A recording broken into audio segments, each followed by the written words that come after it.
2025년 11월 28일 금요일 금요 기도회에 참여하신 성도 여러분들을 주 예수 그리스도의 이름으로 환영하며 축복합니다. 오늘 본문의 말씀은 유다서 5절로 8절 말씀으로 꿈꾸는 사람들이라는 제목으로 하나님의 말씀을 증거하고자 합니다. 오늘 말씀을 통해서 하나님의 놀라운 은혜를 경험하시는 여러분이 되시기를 주 예수 그리스도의 이름으로 축원합니다. 오늘 본문의 말씀 유다서 5절로 8절 말씀 다 같이 읽어보겠습니다. 본문의 말씀 유다서 5절로 8절 말씀입니다. 너희가 본래 모든 사실을 알고 있으나 내가 너희로 다시 생각나게 하고자 하노라. 주께서 백성을 애굽에서 구원하여 내시고 후에 믿지 아니하는 자들을 멸하셨으며 또 자기 지위를 지키지 아니하고 자기 처소를 떠난 천사들을 큰 날의 심판까지 영원한 결박으로 흑암에 가두셨으며 소돔과 고모라와 그 이웃 도시들도 그들과 같은 행동으로 음란하며 다른 육체를 따라가다가 영원한 불의 형벌을 받음으로 거울이 되었느니라. 그러한데 꿈꾸는 이 사람들도 그와 같이 육체를 더럽히며 권위를 업신여기며 영광을 비방하는도다. 아멘. 어느 산악구조대의 실제 이야기입니다. 겨울철 등산객 한 명이 조난을 당해서 구조 요청을 했습니다. 구조대는 신속히 현장에 도착했지만 놀랍게도 그 등산객은 준비된 장비나 계획 없이 산에 올라갔던 것이죠. 지도도 없었고요. 배터리도 얼마 남지 않은 휴대폰만 의지하고 있었다고 합니다. 구조대원은 이렇게 말했다고 하죠. 사람들은 위험을 알고도 무시할 때 가장 큰 사고가 나는 법입니다. 그렇죠. 이 말이 마음에 참 와닿습니다. 대부분의 사고는 몰라서 생기는 것이 아니라 알면서도 괜찮겠지라는 방심 때문에 대부분 일어나고 있죠. 성경은 이런 알면서도 무시하는 신앙의 위험을 여러 번 경고했습니다. 오늘 함께 살펴볼 유다서 5절부터 8절 말씀은 바로 이런 위치에 서 있는 성도들에게 주어진 강력한 메시지라고 볼 수 있죠. 유다서의 저자는 이렇게 말합니다. 당신들은 이미 알고 있다. 그러나 다시 생각나게 하고 싶다. 그렇죠.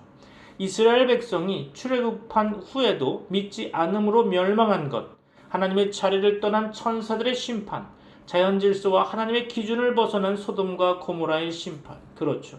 이 모든 사건은 우리에게 이미 익히 아는 이야기일 것입니다. 하지만 유다는 다시 한번 강조하고 있는 거죠. 아는 것으로 충분하지 않다. 기억하고 경계해야 한다. 그렇습니다. 오늘 우리가 예배하고 있는 이 시간에도 우리의 마음 한구석에는 괜찮겠지. 나 정도면 이라는 생각이 들어올 수 있습니다. 신앙의 가장 큰 위험은 큰 죄를 짓는 것이 아니라 작은 방심에서 시작되는 믿음의 이탈인 거죠. 그래서 오늘 우리는 유다서 5절로 8절 말씀을 통해서 하나님께서 주신 경고의 의미를 다시 한번 붙들고 우리의 신앙을 흔들림 없이 지켜가야 할 이유를 살펴보려고 합니다. 오늘 우리는 유다서 5절로 8절 말씀을 통해 하나님을 떠난 삶의 결과가 무엇인지, 그리고 성도들이 반드시 기억해야 할 하나님의 말씀은 무엇인지를 살펴보려고 합니다. 유다서는 매우 짧은 책이지만 당시 교회가 직면한 심각한 문제를 다루고 있죠.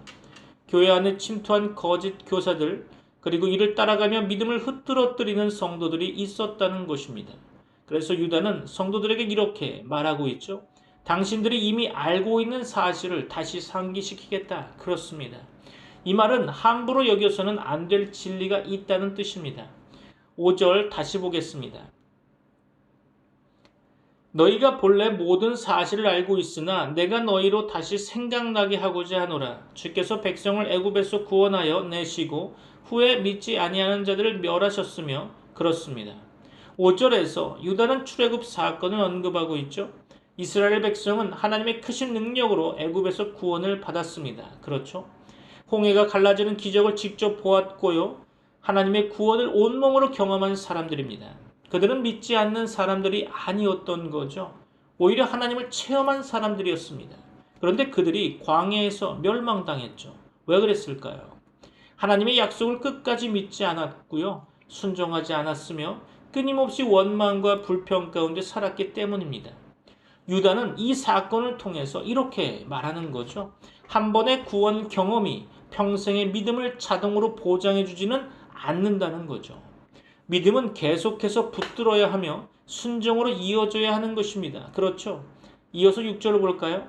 지위를 떠난 천사들, 그렇죠? 하나님의 질서를 벗어난 자들의 심판이 어떻게 되어지는지 볼 수 있죠.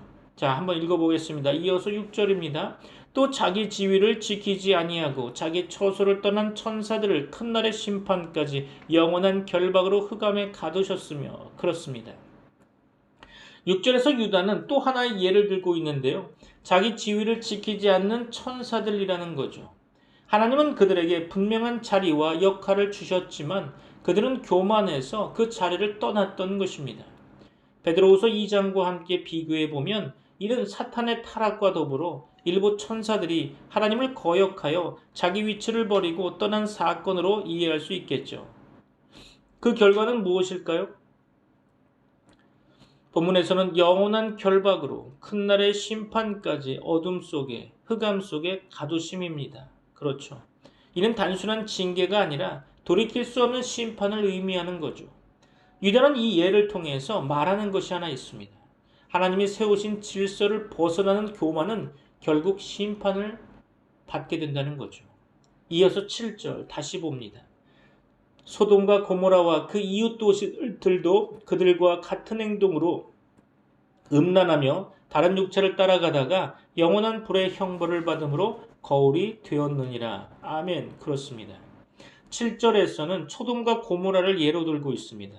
이 도시는 성적으로 극도로 타락했고요. 하나님의 질서를 무너뜨린 대표적인 도시였죠. 다른 육체를 따라가다가 라는 표현은 하나님이 창조하신 질서를 거스르는 죄를 의미하는 거죠. 그 도시는 불의 형벌로 완전히 멸망했습니다. 유다는 이 사건이 본보기가 되었다라고 말하고 있죠. 즉 하나님 질서를 떠나는 삶이 결국 파괴와 심판으로 끝난다는 사실을 후대가 두고두고 기억해야 한다는 것입니다. 여기서 잠깐 소돔과 고모라에 대해서 좀 살펴볼까요? 소돔과 고모라는 기원전 약 2000년경 요단강 남쪽 지역에 위치한 도시들이었습니다. 이 도시는 비옥한 평야와 교통의 요지의 위치에 있어서 풍요로운 물질 문화를 누렸다고 하죠. 성경에서도 이 땅을 가리켜서 여호와의 동산 같았다라고 창세기 13장 10절은 표현하고 있습니다. 그런데 고고학자들은 이 지역에서 갑작스런 열폭발, 도시의 즉각적 파괴, 인체가 한순간에 불에 탄 흔적들, 그리고 도시 전체가 불과 유황으로 덮인 흔적을 발견했다고 하죠. 특히 바브 에드드라와 누메이라라고 불리는 고대 도시들은 성경 기록과 비슷한 시기에 고온의 열폭발로 완전히 멸망한 흔적이 나타나 있죠. 2021년에는 미국과 요르단 공동 연구팀이 이 지역 도시 탈 엘 함맘에서 하늘에서 떨어진 소행성 또는 초고온 폭발에 의해 도시가 순식간에 파괴된 증거를 발견했다고 발표했습니다. 건물은 유리처럼 녹아 있었으며 토기들은 4,000도 이상의 열을 받은 흔적을 남기고 있었죠. 이 사건은 성경의 기록과 놀랍게도 매우 잘 맞아떨어진 듯 보입니다. 즉 소돔과 고모라는 실제로 존재했고요. 실제로 한순간에 멸망한 역사적 도시였다는 것을 기억하시기 바랍니다. 그럼 소돔과 고모라가 왜 멸망했을까요? 성경이 말하는 본질에 대해서 좀 알아보려고 합니다. 성경은 단지 자연재해나 역사적 사건으로만 설명하고 있지 않죠. 그 파괴의 원인을 분명히 밝히고 있는데요. 창세기 18장 20절 말씀 가운데 죄악이 심히 중하였다라고 하는 거죠. 창세기 19장에서는 성적인 타락이 극심했다고 했습니다. 에스겔 16장 49절 말씀 가운데 교만과 풍요 속에 무관심이 있었다고 하는 거죠. 에스겔 16장 49절로 50절 말씀 가운데 가난한 자를 돕지 아니하고 포악했다고 하죠. 특히 에스겔은 소돔의 죄를 이렇게 정리하고 있습니다. 그들은 교만하고 음식이 풍족하며 태평함을 누리면서 가난하고 궁핍한 자를 도와주지 아니하였다. 그렇죠. 아울러 그들은 가증한 일을 행하였다라고 합니다.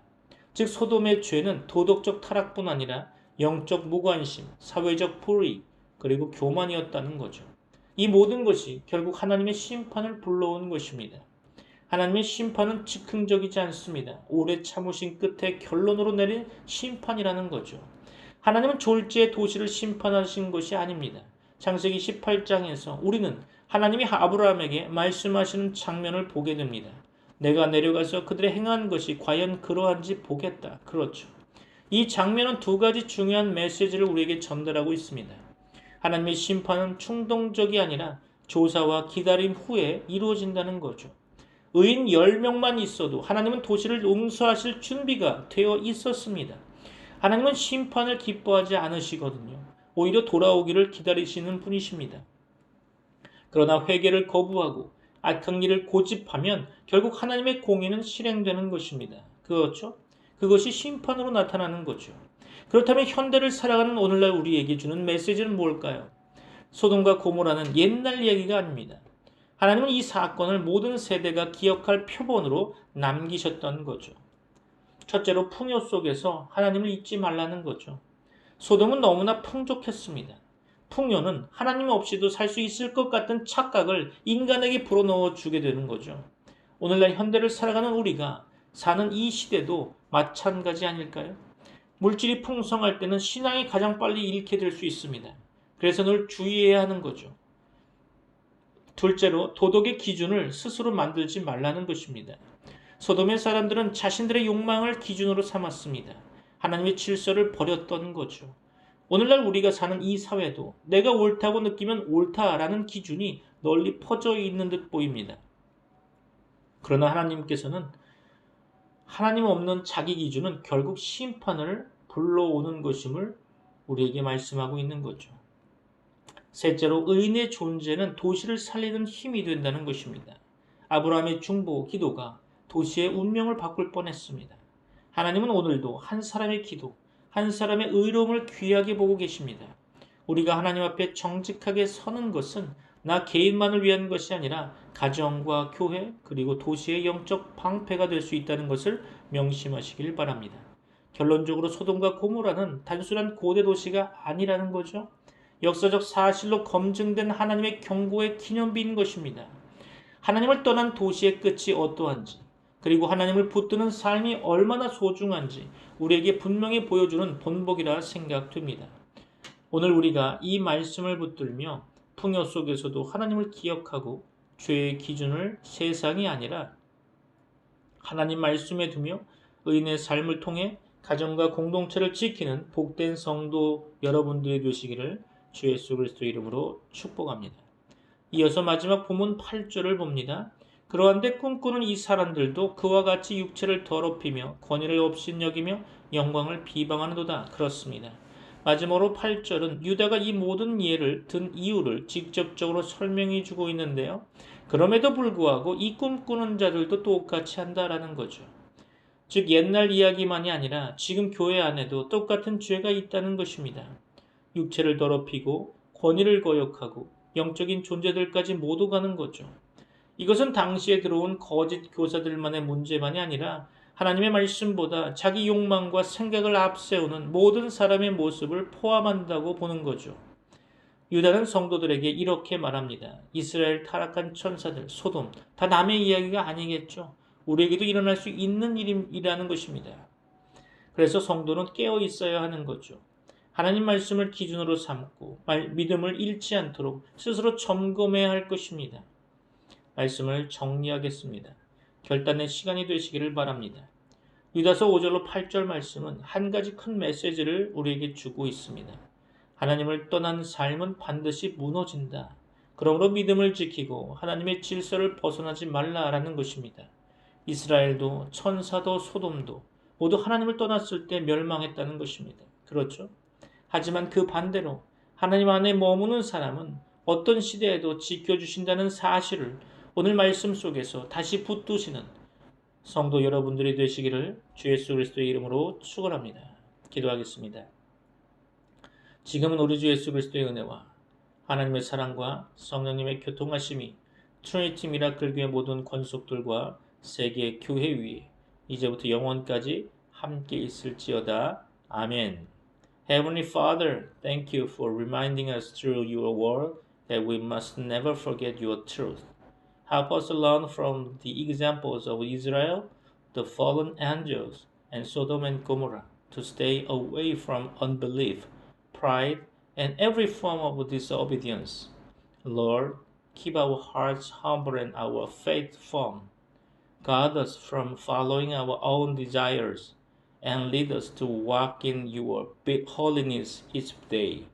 Strengthen us to honor your authority, to remember your grace, and to remain faithful until the end. We commit ourselves, our families, and our church into your hands. May your mercy keep us, and may your truth guide us. In Jesus' name we pray. Amen.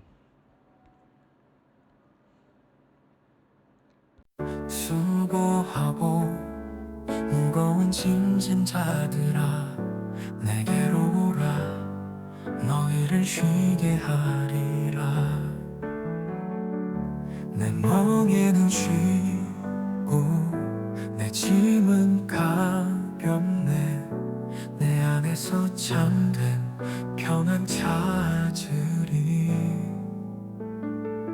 내게로 오라 내게로 오라 너희의 모든 짐 내려놓으라 내가 너희를 쉬게 하리라 주님 안에 참 평안 있네